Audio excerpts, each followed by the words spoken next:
filing in 1865 to ratify the 13th Amendment, Mississippi finally ratifies it 130 years after its adoption. 130 years Mississippi hadn't ratified. And the word ratified actually means to make it law, to make it law. So going up, we're going to read some more of this article real fast and go into it. Go up, started after. Yes, sir. After failing for 130 years to ratify the 13th Amendment. No, started after Congress. After. Going down, yeah, right Yes, there sir. at the bottom.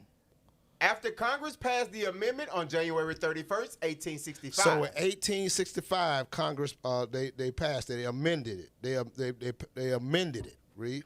3/4 of the states, 27 out of 36, needed to ratify it before it could become part of the Constitution. Mississippi's economy was built on slavery. It was what? Built on slavery. So they don't want to give it up. They don't. The economy built on slavery. They don't want to give it up. Keep reading. And the state had the largest enslaved population in the country at the start of the Civil War. So we know that. That's why they don't want to give it up. So jump down to almost.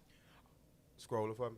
Almost 130 years later, in 1994, Go ahead. a clerk in the Texas legislature named Gregory Watson. So it was a clerk in Texas. He found out about it named Gregory Watson. Thank you, Gregory. We thank you, brother. Thank you, Texas.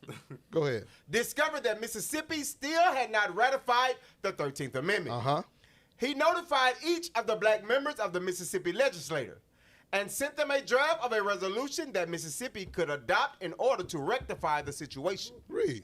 On March 16th of the next year, the Mississippi legislature reached a largely symbolic vote to unanimously ratify the abolition of slavery in the U.S. So this is where it gets crazy. So they didn't do it in 1865. Then they found out about it in 1994. Now let's see what happened. Jump down to the last paragraph. Yes, sir. After the vote, however, Mississippi state officials failed to send the necessary documentation to the Federal Register. So somebody dropped the ball again. Again, from 1865 to 1994, they dropped the ball again. Keep reading. So the ratification was not formally filed as required. Nearly 20 years later, in late 2012, 2 Mississippi residents discovered that the ratification was not yet official and notified the Secretary of State. Several weeks later, the required paperwork was filed, and Mississippi's ratification of the 13th Amendment was legally recorded on February 7th, 2013. So all the way from 1865 to 2000, you can take the article down to 2013, slavery was actually still legal in Mississippi.